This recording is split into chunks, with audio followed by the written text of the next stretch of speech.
All right. Welcome to the Viking Age podcast. I'm your host, Adam Patrick. I'm the editor and lead writer for thevikingage.com.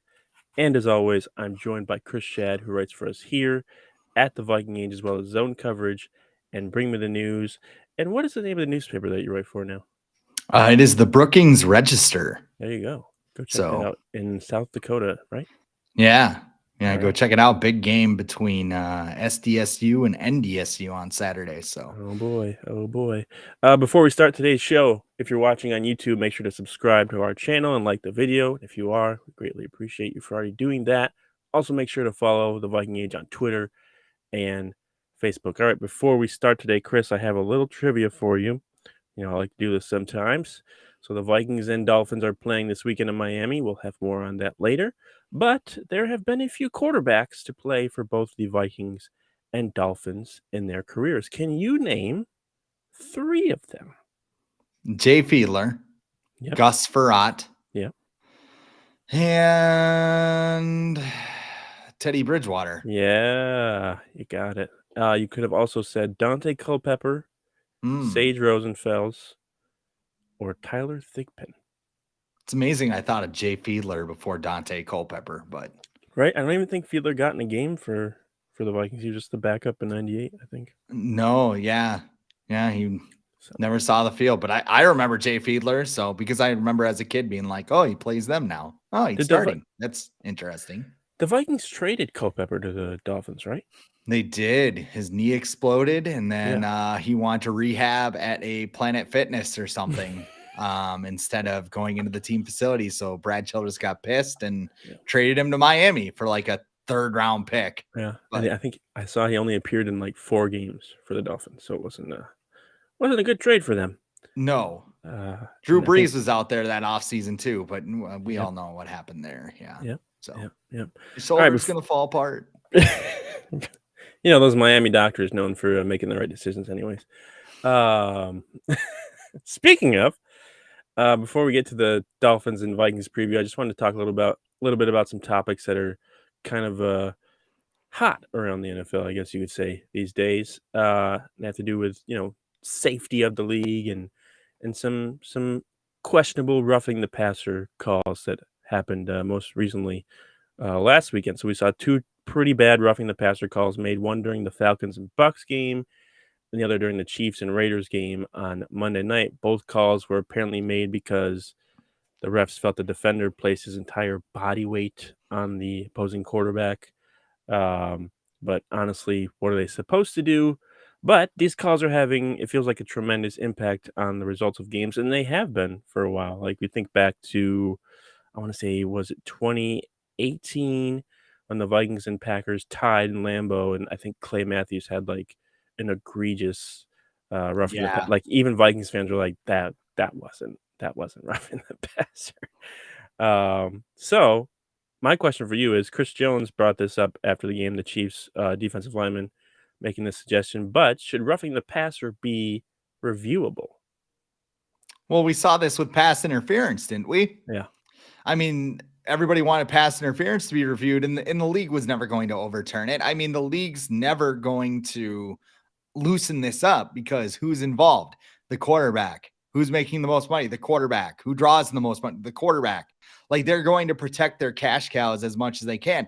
Now, some quarterbacks get more the benefit of the doubt because they are the upper echelon. So a guy like Tom Brady, them throwing him to the ground, they're going to call that. The guy that this rule is made after, Aaron Rodgers, he got the benefit of the doubt. And that's what was funny about the Clay Matthews one you're talking about is right after that rule was instituted, Clay Matthews got burned on a roughing the passer penalty. So it's like, yeah, it serves you right. But I don't know. Like, I don't know how you fix it because the NFL is not going to do anything about it. And, what good does it do to complain about it? And I mean, yeah, the defender can't do it. I mean, it's like, growing up, and they still do this a little bit. I think they used to have like a legal defense and nobody knew what it was. Like, this is like what it is. Like, nobody knows what roughing the passer is anymore or what a catch is anymore or any of that. And again, they're not, especially after Tua got messed up, which we'll probably talk about a little bit later. They're not going to change this rule. So I don't know. The whole debate is just tiresome for me because it's just like, it's like a bad call, and the NFL comes out and they're just like, "Oh yeah, sorry, we messed up." I'm like, I don't care. Stop. Don't apologize. Like you bleeped up. Like Yeah, yeah, it's water under the bridge at this point. So yeah. It's hard. It's hard with stuff like that. I feel like with first down measurements and goal line stuff like that, you can improve that maybe with technology, but with stuff like roughing the passer, it's hard, and I don't think well, replay is gonna really help that unless they're watching it at full speed. well, and all Um, I want is consistency with it. yeah, yeah, Like just because it's Aaron Rodgers doesn't make it a roughing the passer penalty. If Kirk Cousins gets smoked in the head, call it, because a lot of the times it doesn't. And yeah, maybe that's me looking through purple glasses, but if you're going to call something consistent in the rules, and don't call it because there's a Hall of Fame quarterback under center. yeah, yeah. Well, yeah, Derek Carr got the call on Monday in Kansas City, and Mm-hmm. then like afterwards, you could tell that like the refs were like scared out of their mind to make like another call against the Chiefs or whatever after that, which is also not good because you don't want them to be influenced by the fan base in the stadium. You want them to be kind of neutral. But Mm-hmm. yeah, Tom Brady's going to get those calls. I think it's just I guess, the respect he's earned in this league. That refs in the league is going to be more careful with him than say Lamar Jackson or Kyler Murray or something like that. Because you could give roughing the passer for Lamar Jackson and Kyler Murray, I feel like a lot, but because they're scrambling, running quarterbacks, even Josh Allen too, because they're like that, um, they're I guess more lenient and they don't make those calls much. But if you're a pocket passer, I guess it's easier to call that. But I don't know. I just don't think replay is gonna fix this situation because like you said with the pass interference, it was like okay they reviewed it, but now it's in slow motion and it has to be like super obvious, like egregious to overturn it. What did they overturn? Like two or three, maybe like the whole year. Like it wasn't, Yeah. and then coaches would just throw out the flag just because, even if they didn't think it was pass interference, you get like a mini timeout or whatever. So I don't know if it's gonna be reviewable. I'm sure some team will propose it. Maybe the Chiefs or something will propose it for the owners, which is another thing. Why are we having the old owners decide the rules in the league? Maybe maybe some former players who used to play the game, some former coaches, not the guys who just sit in their boxes every week. I think that's kind of weird. Because Uh, they make the money. They decided the I collective understand. bargaining Yeah, agreement. I So just I just think it's yeah, weird to have those guys make the rules for a game that they don't even play in or never really have played in unless you played in like the 50s. So sticking with this topic, you mentioned Tua and we've seen a number of rule changes over the years try and make the NFL safer. Most recently, the NFL and NFLPA updated their concussion protocol following those disturbing concussions that Tua suffered uh, a couple weeks ago. Um, you know, the league and the players association, they mean well with these rules, and I feel like it is safer than it was, say, 10 years ago, but is it even like really possible to make the sport of football, quote unquote, safe at the NFL level? well, if you make it flag football, sure. I mean, Yeah. you're basically sprinting into a brick wall 80 straight times over the Yeah. course of 3 hours. Like that's basically what it is. I never played football personally because I was afraid of getting hurt. Like I didn't want to get hurt. That's kind of what I was. It looked like a dangerous sport. So I didn't. I mean, I knew kids who like broke their arms in Yep. fourth grade playing football and all that stuff. So I mean, for my entertainment, it's great. But I understand the need to make it a safer sport because youth football is going to decline. I actually, at my other newspaper job, you mentioned my current one, but the Dodge County Independent, Terry Donovan, who is a master trainer for USA Football, he is actually involved with teaching technique and safer things. I think that's how you do it. You don't do it at the NFL level. I think you do it at the lower levels when kids are introduced in football, so they have good habits. They make good decisions when they're on the football field and not just launch themselves head first into a quarterback or defenseless receiver or whatever. I think that's how it starts. I think safer equipment, they're making strides in that. And, the long-term viability of football depends on those things. Because if they don't make changes, this sport, believe it or not, will probably be dead in 50 years just because nobody will want to play it. Yeah, yeah, I don't know. I think there's too much money involved for people to not wanna play it, especially younger kids who are just looking for a way out of where they've grown up, but yeah, like, they're doing things to try and make it safer, they're trying to eliminate the head-to-head, helmet-to-helmet hits, which are they've done a pretty good job at. They're not gonna be 100% preventable because sometimes you just can't predict where someone's head is gonna be. Um, so they're trying to teach guys to lead with their shoulder. I feel like that's worked out pretty well. You mentioned tackling, like, at the youth level. Me personally, I don't want my 2 sons to play tackle football until they get, like, to the high school level because I just don't see any purpose of them getting knocked around in middle school or, you know, anything younger than that. I've seen things on Instagram or on Facebook or whatever, or Twitter of, like, little kids getting rocked in the head, and I'm like, "What is the purpose of this? You're just, like, ruining their life before it even gets started." So, that's my personal philosophy. I will see what happens when it gets there if it sticks that way, but I would like my kids to not play at least tackle football if they want to play that, first off, until, like, high school. And they can do, like, flag football or whatever before, and you can perfect your skills and catching, like, there's things you can still do before you get your head rocked. When I think Uh, they've replaced like most fourth and fifth grade football with flag football for that reason. There's less yeah, contact, there's less, head trauma, if you yeah, will. I, yep, I mean, I think that's another good idea. Maybe you do delay and not have Pee Wee football, and you just start with flag football, and then you yep, work your way up to pads in like middle yeah. school or something. But But as far as the NFL goes, I just look at it like the UFC. Like, these guys know what they're getting it into. We know what they're getting mhm. into. We like it because of, like, let's admit it, we like it, the NFL because of the violence aspect of it. Like, part of the reason we watch is because of that. Might not be all of it, but we watch it for the physicality.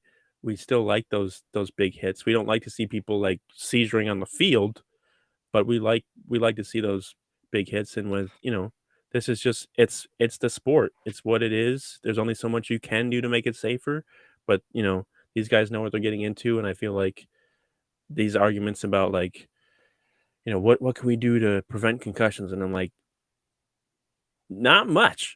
They're gonna happen. So I don't Remember know. Jacked Up? Yes. Yes. Like, for those who might be a Wasn't that little long bit ago. younger, no, but for those who might be a little younger watching this and not aware, go search NFL Jacked Up on Yeah. YouTube Yep. and like just show like it just people like it's Tom scary, Jackson kind freaking kind out, like, of yeah. yeah, kind of funny now, but like kind of scary because like you'll see guys who are just like out to lunch. Yeah, Mhm. ataxia Mhm. is the official term for it now, Mhm. but like they're just like, yeah, and look at this dude, he's like knocked senseless. Yeah, that's perfect, man, look at Mhm. that. And like Mhm. now it's just like they're steadily against that. I mean, it's just wild to me going back. I think somebody put out a tweet of like this clip of Tom Brady His with the helmet got knocked Patriots against the off. Bills. Yeah. And Yep. just getting his Yep. helmet knocked off and like how wild it's been that Brady has played this long where this was a legal hit. Like, Yeah. Well, they yeah. have you seen that Brian Moorman hit in the Pro Bowl that Sean Oh, yeah. Taylor. Sean Yeah. Taylor. Yeah. Yeah. That would have, well, Now I there's was no gonna, tackling I in was the gonna Pro say he Bowl, was gonna be so shot on the spot, but that's probably a bad oof. joke. Yeah. Too soon. Ooh. Yeah, so now there's no tackling in the Pro Bowl. The Pro Bowl doesn't even exist anymore. It's Hmm. gonna be a skills competition in flag football, which, I mean, I'm curious to see how that goes just 'cause but I agree that, like, the Pro Bowl was getting to be just kind of annoying because it really was flag football already pretty much, like two-hand touch. Guys would pretty much just, like, touch you and not even try and tackle you, but I understand they don't wanna get hurt, but it's just it's weird to have, like you watch, like, even the hockey games, the hockey all-star game or, like, the NBA all-star game where they're or even baseball where they're still playing pretty hard, but, like, um, football, Pro Bowl, just not what it used to be. Not that I'm complaining because I don't wanna see those guys get hurt in a meaningless game Mhm. either, but yeah, football, like, it's always gonna be violent. It's hard to when with this sport, it's hard to make it safer. There's ways you can try and prevent things from happening, but, like, even look at something like Lewis Cine, like, there is no way you can prevent that from happening. That is a Yeah. freak accident, and that stuff happens more than, like, we know.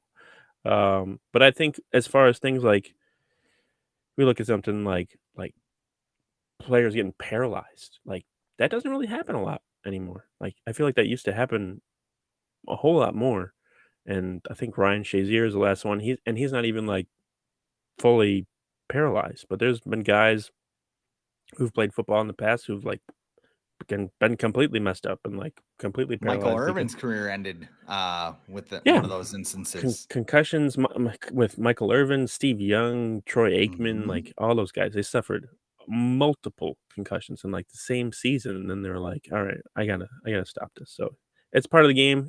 I feel like it's progressing in the right direction, but at the same time, it's gonna be violent, and there's only so much you can do.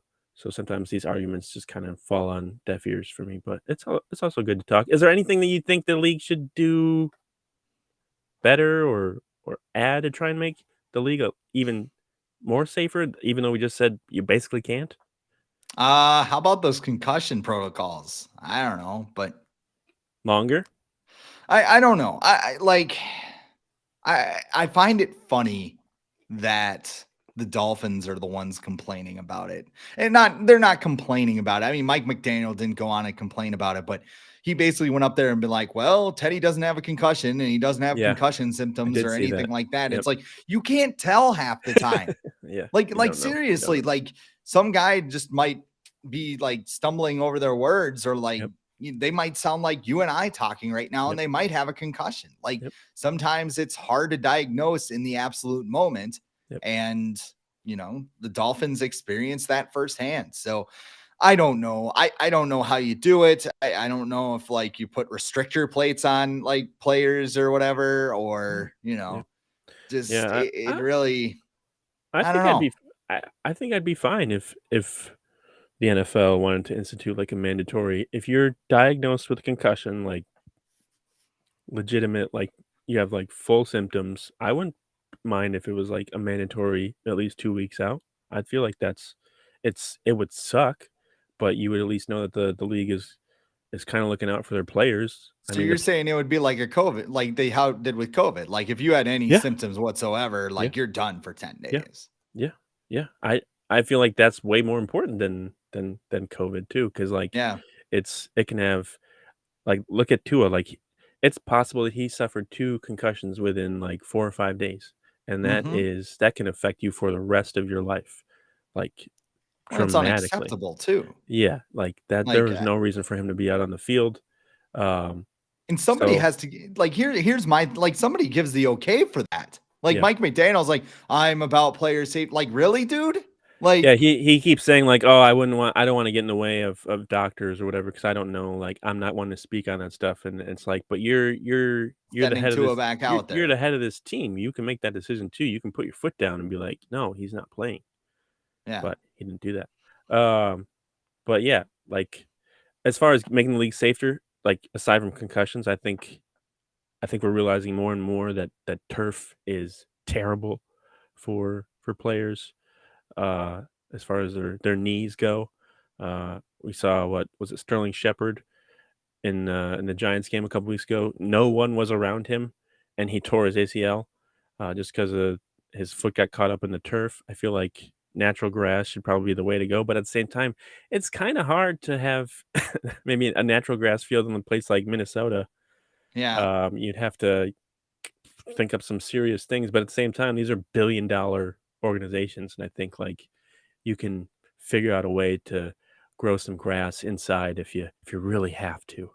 Well, it looks like a greenhouse. I mean, it can't be Yeah, that hard. right. Like You're like right. It already does. here's the thing too. It's just kind of like, didn't we already know this about turf before Yeah, we started yeah, installing turf fields yeah, everywhere? Like yeah. players in the 80s and 90s played on that like green Cement. carpet that was ass. Yeah, it was basically cement with like a very thick, like, when you go glamping or whatever with the camper and you put Yeah, yeah, down that yeah, little green like kind yeah. of mat, Felt, like, like felt. yeah, it's like felt. That's what they were playing on, except it was like super glued to a cement floor. Yeah, And yeah. then, It's good for you. At least now uh, there's like a little, I guess, a little bounce, maybe a little more give to it, but can't be that much more than grass. I feel and I like. guess I would counter too. There's some grass fields that are horrible in the NFL, like Oh yeah. Washington. But Oh I yeah. mean, I guess I don't know if NFL teams have like a groundskeeper like MLB does. Like Major I League think they do. Baseball, there, I think they do. yeah, Major League Baseball, like all those fields are like pristine. Like Yeah. you, Except for that, maybe the A's. Not really. I have been to Oakland. Field looks great. The rest of the stadium, not so much. But But yeah, when you think of like the Bears stadium was in the first week, their mhm. field was like flooding and the lines were all over the place. Like, yeah, if you're gonna have grass everywhere, you gotta have people to take care of it. But yeah, so that's it on that. Let's move on to before we talk about the Vikings and Dolphins. We're gonna talk about them. Don't worry. But I felt like this was important too.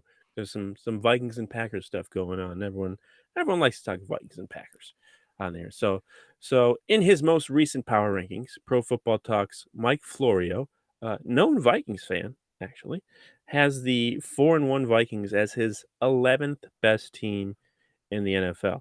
It seems pretty low. Oh, but that's not all. He also has the 3-2 Packers as his ninth best team in the NFL after 5 weeks, meaning they are ranked ahead of the team they are behind in the NFC North. So why in the world does Florio have the Packers currently ranked higher than the Vikings in his power rankings?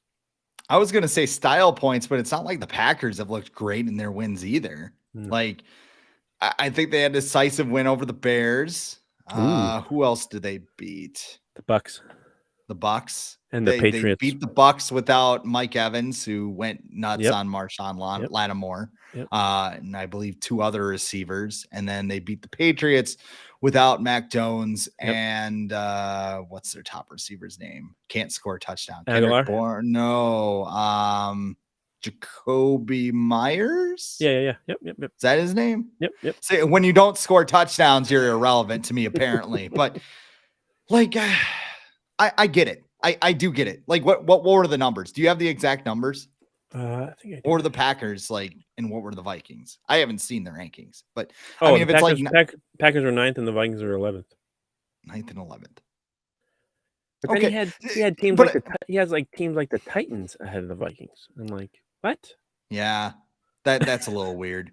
I mean, if you're looking at it from an unbiased lens, and maybe somebody like Mike Florio has to watch every game, so he's not like fully. Well, he is a Vikings fan. I feel Maybe he like is he's the watching every opposite game. of unbiased though. Like there's so many times where Yeah, he's like he's like the most pessimistic Vikings fan. Like he's yeah, but like he could feel if people have a pessimistic feeling about this team despite being 4-1, yeah, I get it. I'm kind of in the middle. I'm not too high, not too low with this team. I'm like 4-1's nice. They got some work to do. Like that. yeah, That's how I feel. I don't feel like, oh my God, they suck. They're getting lucky. And I'm not like, oh my God, Super Bowl, let's play in the parade. Like right. I'm just in the middle. I understand that the Vikings have won games that maybe they have not won in previous years. And I understand that this is a team that's a work in progress with Kevin O'Connell's offense, with Ed Donatel's defense, probably needs some younger guys on the defensive side. Like, Mhm.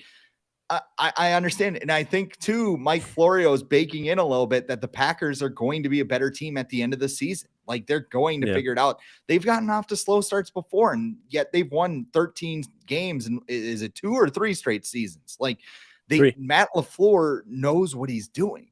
Yeah, So, as yeah, much as, yeah, yeah. yeah. Here's the top 12. We got the Eagles at 1, Bills at 2, Chiefs at 3, Cowboys at 4, Bucks at 5, Ravens at 6, Niners at 7, Giants at 8, Packers at 9, Titans at 10, Vikings at Giants at 8 11, is a little weird for me, and but the Jets at number 12. the Jets. Okay. Well, Yeah, all they're right. but at the same time, like, there's no like, the Eagles and Bills and Chiefs, I feel like, are, like, in a tier by themselves, and then, like, there's probably 20 teams that are in, like, that next tier because we still just really don't know how good a lot of these teams are, including the Vikings. I think this Uh, is a wide open year, man. yeah, I yeah. think what do you say? Eagles and Chiefs are at the top? Eagles, Bills, and Chiefs. Eagles, but like they're the top three, and maybe the Bills and Chiefs don't fall. I could see the Eagles falling back to the pack at some point. Yeah, If somebody yeah, gets hurt, like I have questions. Like yeah, Jalen Hurts can get hurt. He puts himself out there all the running time. quarterback, yeah. Yeah, so I mean, I think it's wide open, man. I maybe not so much in the AFC where it's probably going to be Bills Chiefs again for the AFC title, which I'm all for it as a football fan. I love watching they those two play on teams Sunday. go at it. Yep. But I mean, as far as the NFC goes, I'm all in team get in the playoffs this year Yeah, because I, yeah. I I think it's just going to be wild. I still feel like if you win your division, it's probably gonna help you out more. You at least get one Mhm. home game to help you get past there. Because I don't think a 7th seed has ever won a game since they moved to that 7-team format, a couple years ago. Here's another thing, Vikings related to the Packers before we get to the preview. Um, I thought this was interesting that I found the other day after the Packers lost to the Giants in London. Packers fans took to Twitter to express their desire for Green Bay to hire former Vikings head coach Mike Zimmer. Now, not as their head coach. That would be hilarious. But Packers fans just aren't happy with the performance of their defense recently under defensive coordinator Joe Barry. So they apparently think that Mike Zimmer could offer some help to fix some of their problems. Um, what percentage chance do you give the possibility of Zimmer joining the Packers staff? I guess anytime ever. 1%. Okay. I'll leave it a little open because never say never. And I could see Zimmer just being like, yeah, I'd love it. But I mean, Jerry Gray is there. He's the defensive backs coach, and Yeah, he they was don't on the like each other. Viking staff, and They he don't does like not each like other. Mike Zimmer. So Nope. if Matt Nope. LaFleur went over there and been like, hey, we're going to add Mike, he'd be like, you don't want to do that. How much you want to So bet that Jerry Gray is the guy who referred to Mike Zimmer as the guy who lives underground? he'd be on the list. Yeah. I mean, Yeah. I think your Marwan Malouf call Yeah. was pretty Yeah. spot on Yeah. personally, but Yeah. Um, yeah, the chances are very low. There's a couple reasons. The defense the Packers are running right now is a 3-4. Mike Zimmer's yeah. really never run a 3-4 in his life. Um, two, it's the Packers. Like Mike Zimmer can be a spiteful guy, but he knows if he goes to the Packers, like he's never going to be welcome back to Minnesota. Probably. Like Mhm.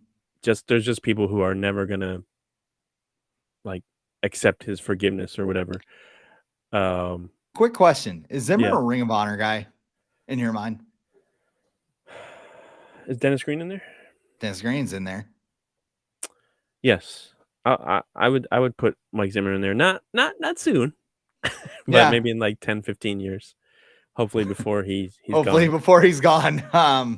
No, I mean it's a fair question. He's the Third, third winningest yeah. coach in Vikings history. I think you have to put him in there. You can't put no disrespect to is Burns in there? Is he in there? I think he is because he was an offensive coordinator Yeah, for a that's true. long During the Super time Bowl with era. Bud Yeah. Grant. Yeah. So Yeah, I would put I'd put him in there. Like I feel like I'm a bigger maybe a Zimmer apologist more than some other people are, but I would definitely put him in there. Like I said, not anytime soon, maybe 10, 15 years. But I could see him coming back and getting a warm reception. Because you look at someone like Brett Favre. I'm only talking football right now about Brett Favre. Packers fans hated him when he went to the Vikings. And then mhm. maybe like 10 years later after he won the Hall of Fame, he came back and they had like a ceremony to like induct him in their whatever they have their Hall of Fame. And he like people loved him. So I could see the same thing happening with Mike Zimmer. Time heals, and I feel like the same thing would happen with Mike Zimmer. So yeah, put him in the Ring of Honor for sure. Yeah. All right. The Vikings play in a game this week. They're playing on Sunday in Miami. I haven't looked at the Yeah, weather. say it right though. They're going to Miami. That brings up bad memories of 98. We don't need Banger of a song though. to. I don't know why. I know. I was watching the Padres and Dodgers last night, and one of the Dodgers players is Will Smith, and I'm like, that's not Will Smith. Hey, Padres won, by the way. Good 1-1 now. Good series. Guys beat the Goose. Yeah, Congratulations. the Goose. How awesome was that? I mean, I know we're ducking the Miami game again, but how cool was it just the Goose just goes on the field, just be like, "What's up, guys?" I'm chilling. Yeah, now I feel like that maybe it's not a good luck goose for the Padres. Now they're gonna like use that to their advantage if they're able to beat the Somebody is Dodgers. going to. Oh, for Whoever sure. wins this series will just start It's the making golden goose. Yeah. So the Vikings and Dolphins noon kickoff on Sunday. Kenny Albert and Jonathan Vilma will have the call for Fox. Oh, hit So the mute button. I was gonna say, go ahead and hit that mute button.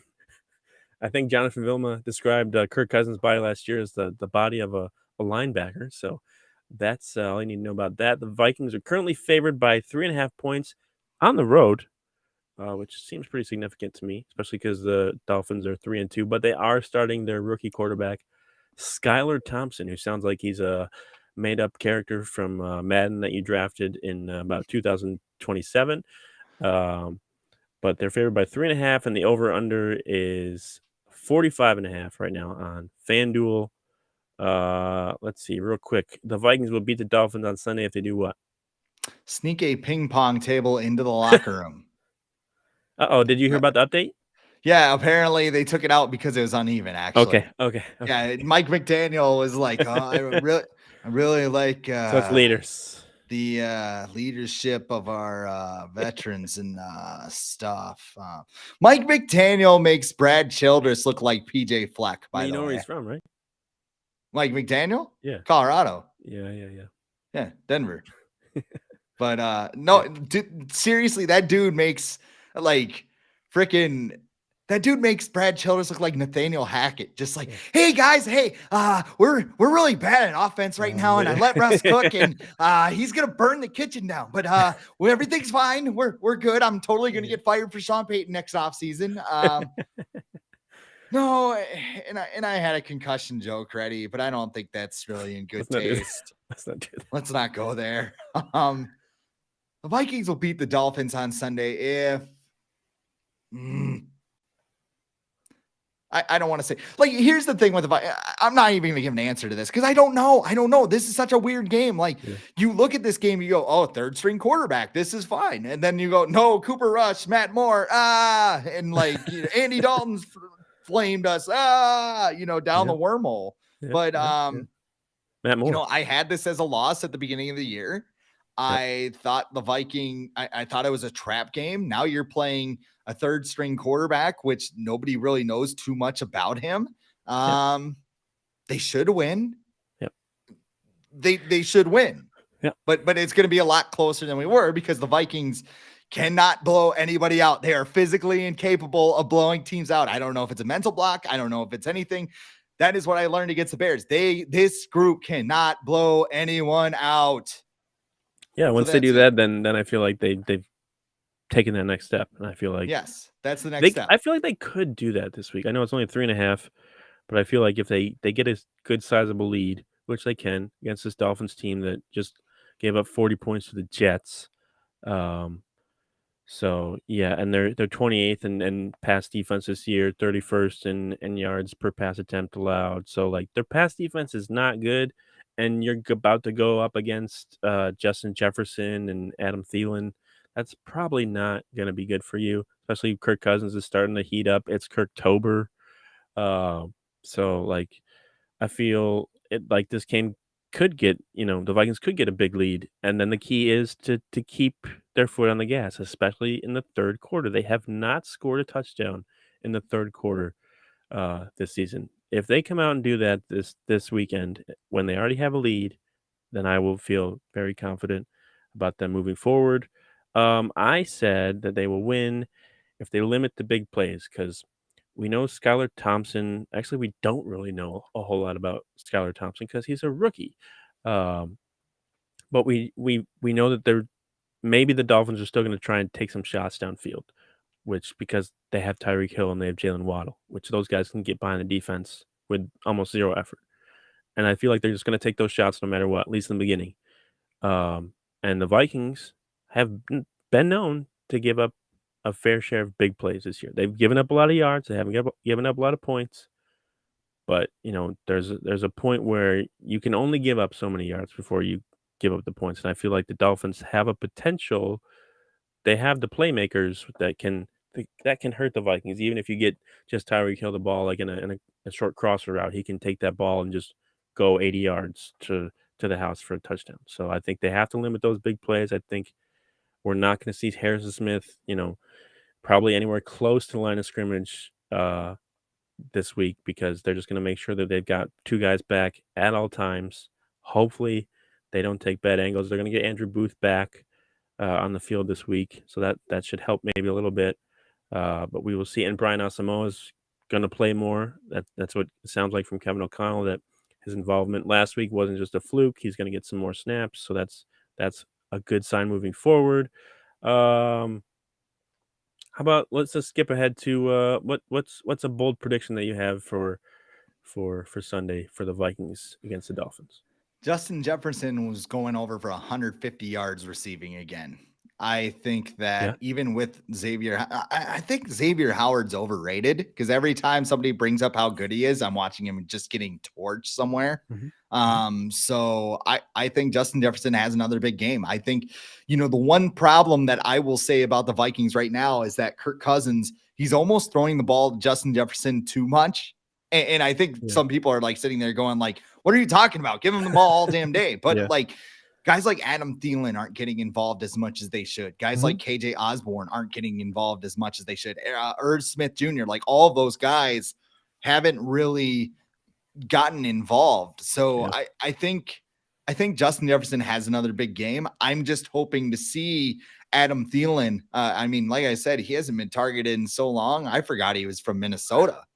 Wow, that's a long time. That is impressive. Yeah. I'm gonna go with the Miami connections here for my predictions. I've got Dalvin Cook going over 100 yards rushing for the first time this year. It's great for the fantasy team. I know the Dolphins are they're pretty decent against the run this year, but they have allowed over 100 yards rushing in 3 of their 4 games, 3 of their 5 games this year, 3 of their last 4 as well. And then I got KJ Osborne scoring a touchdown, the former Miami Hurricane, scoring a touchdown in this game for the Vikings. Score prediction before we get out of here. 27-26 Vikings. Oh, wow. Last second field goal By Joseph? by Joseph. Yes. Yeah, I don't even know what. They'll have like a 24-3 lead, and then the Dolphins will somehow take the lead. No. And, Why do you gotta do that? Why? Because that's what this team does. Like Mark Henry, this is what I do. Yeah. All right. I got 30-23. I think the Vikings will score 28 points again, at least, just like they have been the last few weeks, and the Dolphins will find a way to score some points. But I think the Vikings will have a lead for pretty much the whole game throughout this game. I don't know. Dolphins they haven't been playing as good since the whole Tua thing, and I think they're not going to be back to normal until he plays. And their left tackle's out too, I believe, right? Teron Armstead. He's been injured for a while too, so And Austin Jackson's been a little banged up too. that could play a factor in Danielle Hunter, and maybe if Danielle Hunter wants to do anything, and Zadarius Smith getting in there, maybe get some. I know they get a lot of pressures, the Vikings do, but they haven't really been able to turn them into a whole lot of sacks. So maybe they can do that against a rookie quarterback and force them to turn the ball over, get some easy scoring drives. So 30-23 for me. All right, that's all we got for today. If you're watching on YouTube, make sure to subscribe to the channel, like the video. Make sure to follow the Vikings on Twitter and Facebook, and you can get the audio form of this podcast on Apple Podcasts, Spotify, iHeart, wherever you get your podcasts. But until next time, on Monday, after the Vikings face the Dolphins, hopefully beat them, Chris and I will talk to you later.